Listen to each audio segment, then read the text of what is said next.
So one of the best benefits of having platonic friendships with ladies is, at least the ones that I have, they give me great book recommendations like this one. I'm on chapter 17, well, chapter 17 in the audio version on Audible of The Love of Men by Liz Plank. Now, this is not a Christian book. I'm just going to warn y'all for my Christian followers on here. But it does have some eye-opening things that the author brings up. And in this chapter that I'm in, they're talking about the importance, or she's talking about the importance of male friendships, how a lot of men don't have friendships, close friendships. They're very surface level. Like, usually when men even get together, it's about the activity versus the intimacy, if that can be, yeah, that's the right word I want to use. Even when we talk to each other, we're usually talking at each other, not with each other, not actually listening to one another. And I've noticed this is why usually my relationships with women, I relate to women better than to men, because I like to go into deep conversations and men don't tend to do that. At least the men that I know. And so I think about even my father before he passed. He didn't really have a whole lot of close friendships. His one really close friend lived in St. Louis, his old army buddy, and he had like literally just gotten back in contact with him. And sometimes I wonder, like, if my dad had retired a little bit earlier and moved out to Virginia, if he would still be around. I really believe he would, because in the book they talk about people who, especially men. One of the reasons why women outlive men is because they tend to have good relationships with their other women friends and guy friends. So anyway, yes, men who have solid relationships, friendships, tend to live longer than those who don't. The author also gives examples of like how like at guys like at weddings tend to so some of them struggle to come up with best man, let alone any groomsmen to be there with him. I remember when they have to like call like an old college buddy that they haven't talked to in years to show up to the wedding.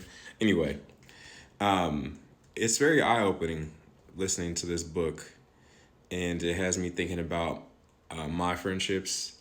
I have shared another book that I recommend y'all to read or listen to, is Relational Intelligence by Darius Daniels, and he talks about the importance of categorizing your relationships into advisors, like people that advise you, people that you advise, or that you're a mentor to, being a mentee, and then having friends and acquaintances.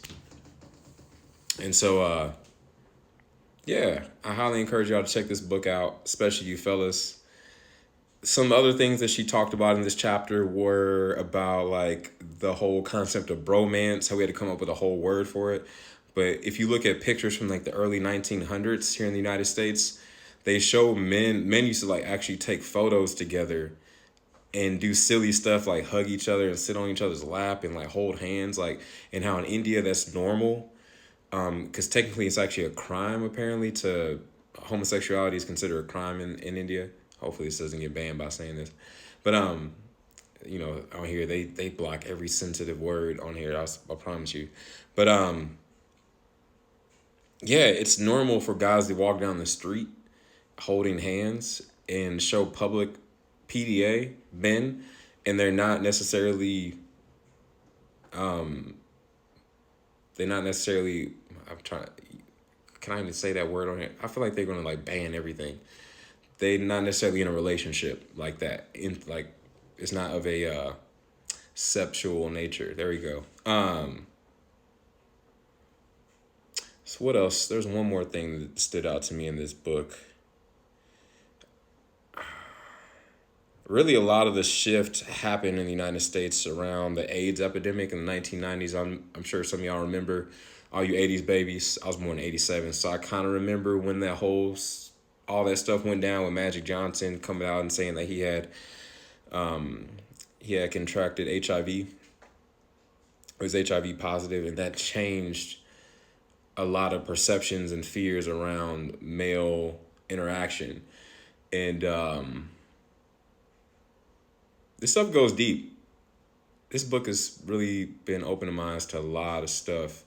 And I think about in the Bible how like there's a scene of I think it was John, the one who said he's the disciple whom Jesus loved, how he was laying on Jesus's chest, and some people, see that as of a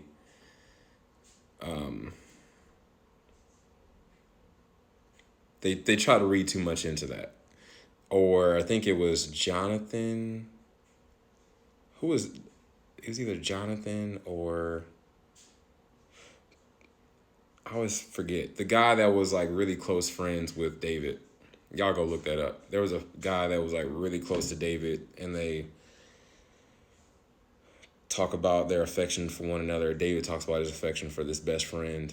And anyway, if you didn't get anything out of this video, especially you fellas, I encourage you to assess the relationships in your life, male and female, and ask yourself, what's the quality of those relationships? And I encourage you, if you're isolating yourself, try not to isolate yourself anymore. Even open yourself up to at least one person. Who knows? If you struggle with relationships, no matter the sexual orientation of them, ask God for help. Pray and ask God to send you friends, godly friends, especially, who are going to encourage you and help you on this journey, because life is not meant to be lived alone. So even though my default a lot of times is to isolate myself, I have periods of time where I'm like, all right, let's go be a social butterfly. So anyway, check out this book, Love of Men, fellas. It will really, and listen to it or read it with an open mind. Try not to, like, even for you Christians, like, ask God to like hear the message of what's being said, and then take everything back to the Word of God.